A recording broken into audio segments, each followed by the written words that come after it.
Hi folks, I'm Daniel Faulkner. I art direct the Dark Crystal Collectibles here at Weta Workshop. This is my friend Chris. Hello everybody. I do a lot of miniature effects here at Weta, as well as a number of other things. And today we're going to take these collectibles and put them in a miniature environment that we're going to create kind of on the spot. It's going to be a super fun day. The fun thing is it's actually something that people could potentially do at home. So if you wanted to create some kind of really, really cool thematic environment for your collectibles, this is potentially something you could replicate. Yeah, so we'll walk you through kind of the techniques and ideas of what we're doing and what you could replicate for your own Thraw. Let's have some fun.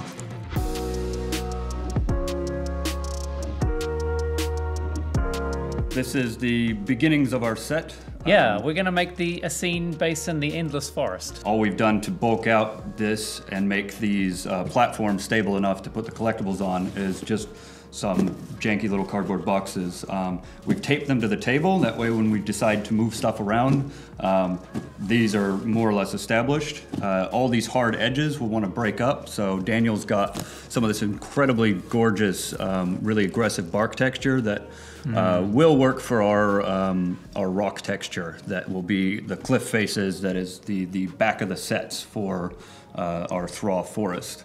All of the wrinkles in this blanket will be how we start sculpting the landscape. And this is obviously a miniature that doesn't need to exist after it's been shot.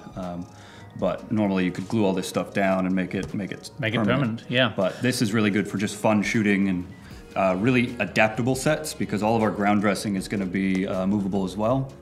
We have lots of really great reference. We've got some printouts we've got of the sets from the Dark Crystal, plus we also have the sacred texts that we are referring to all the time, and tons of cool stuff to start laying in.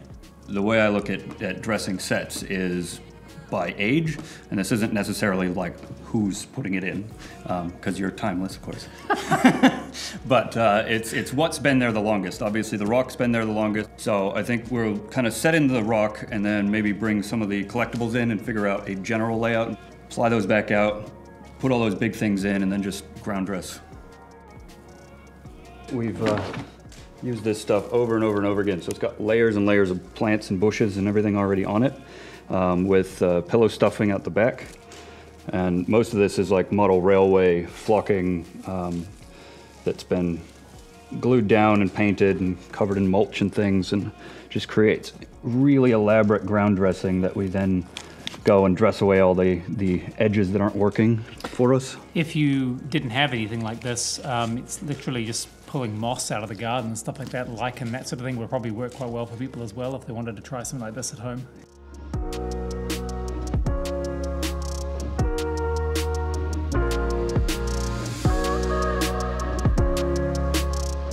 Knowing that we were going to be doing this last night, Chris and I did a little bit of sculpting and made some of the other little creatures. There are so many cool little wee background critters in Thra, and so thought it'd be kind of fun to go in and just do some really quick sculpts. A lot of them are quite simple, really quick sculpts of some of them that we can dress into the backgrounds. This is Mark Hughes. Hey everyone. Mark's going to paint them for us. Yep. And we've just sculpted them. I use polymer clay for mine. What do you use for yours, Chris? Yeah, just Sculpey. Just Sculpey, yeah. So I mean, it's really, really quick, easy to use. You can make small things with it really, really simply. So yeah, nice way to sort of bring a bit more life to a diorama. This is my favorite guy here. We'll add a bit of fur to them. Yeah. Oh, yeah. Yeah, these guys need little feathers, and those guys need some fur. While you guys are just dressing, I'll just slap some paint on them. Cool. Sweet. Mark.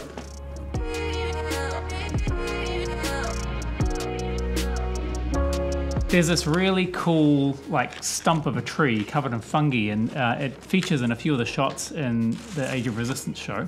And so I found this really gnarly kind of tuber, and I thought it'd be kind of cool. So again, I grabbed some polymer clay last night, and literally these were a minute each.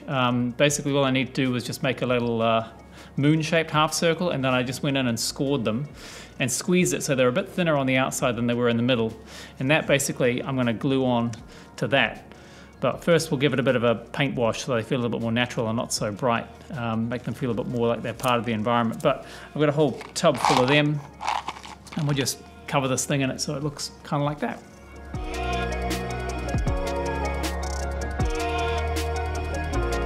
A lot of these trees in the Endless Forest are what we would call nursery trees, which have this great big open space underneath the roots. So I went out and found a bunch of manky old sticks, but they're just really good, gorgeous trees. Tons of character. Tons of Really character, gnarly. tons of textures and things. But to create that nursery tree look, I'm actually gonna flip this whole guy upside down and actually trim off a couple of these bits and maybe break that and resculpt it down. In order to hold these into the set, I've been raided mold shop for some old plastiline. So this is just modeling clay, nothing fancy, but it's slightly sticky. So it's going to mush in and around stuff, and that adds a bit of weight at the bottom as well that we will then dress away the colors of.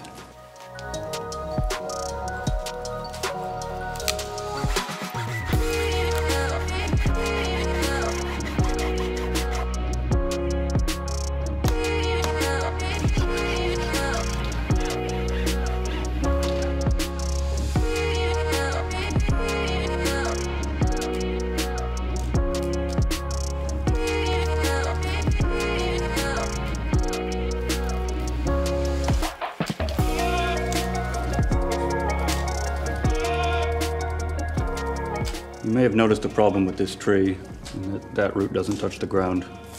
Luckily, we've got more of that tree. Just gonna find a good orientation of where those roots might meet rocks or something. And a bit of hot glue.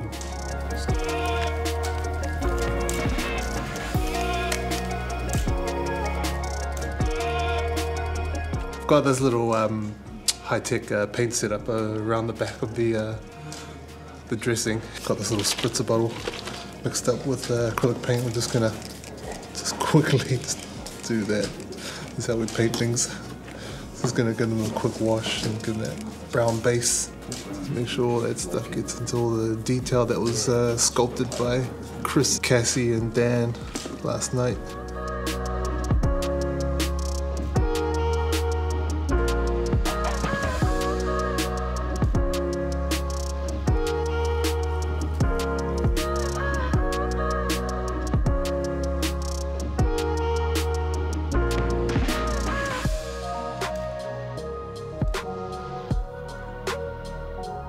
What we've got is this tree bark over here. We need it to look more like rocks, so mixed up a bit of acrylic paint into these spritzer bottles, and what we're going to do is just spritz it on and water the paint down quite a bit. Also gets absorbed into the bark, but just lightens it up. So I've got this lighter color here. Just spritz it on. Notice it doesn't really affect much of the greenery on the black. I'll just spritz that on and model up, give it that kind of rocky texture. It's quite cool that the bark kind of mimics the strata lines in some rock.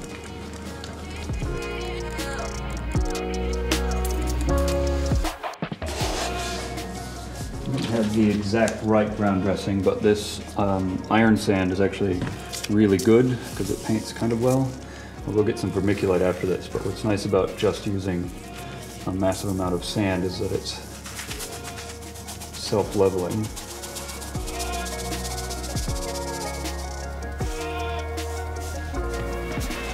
This is some of the favorite dressing amongst metal makers. It's just vermiculite, which is used, you get at the garden center for seed cover, but this stuff's really good, nice fractal, and there's some sparkly bits in and amongst it, but it adds a whole layer of texture as well as color to a lot of things. It also takes paint reasonably nicely for general color passes after you've actually laid it down. That'll work for the gobble pit. Just knock down the color a little bit, and then once we put all the little gobbles in there, it should be pretty close.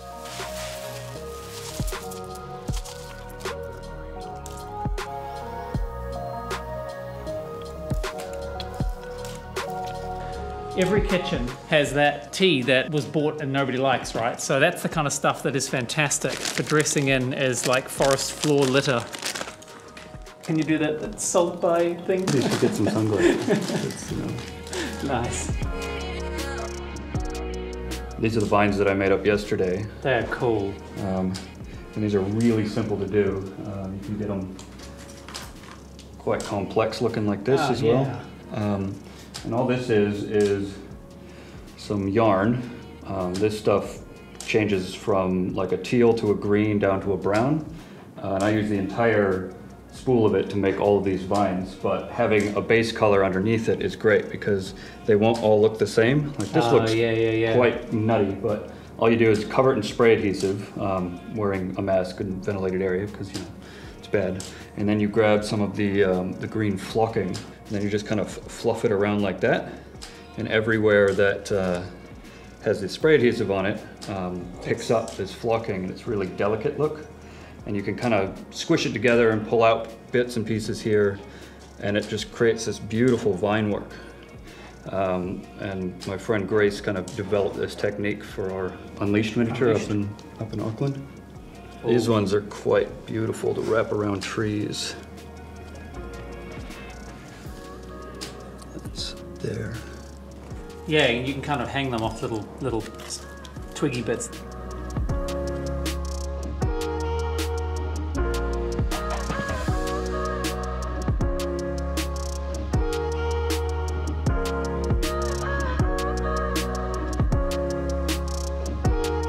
At this stage, we're looking for holes in the set, essentially. All these little pieces that aren't touching down that might be seen. We start to get our unique, or what we would consider our hero plant life, and just start working it in where it makes sense. Got a bunch of these from the florist shop, and this will add color and texture and all kinds of things. We have a bunch of succulent plants as well.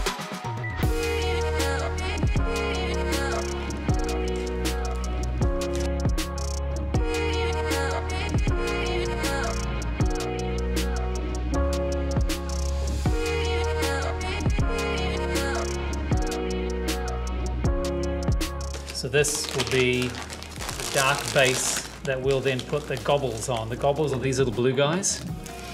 And the notion is that they're having a fight right next to this, what's called the swallow bog, which is like the nesting place of these gobbles.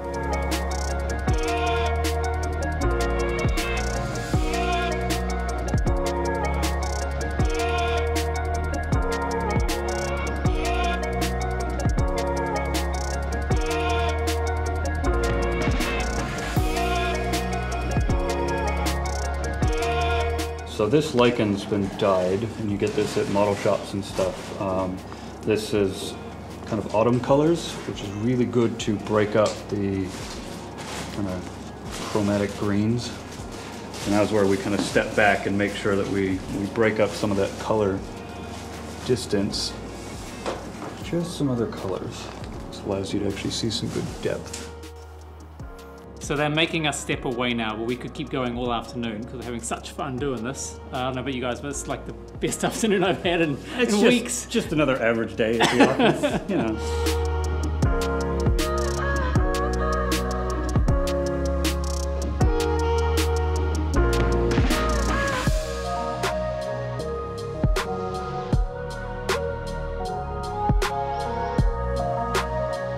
Anyway, you want to have a look? Yeah, come and take a look.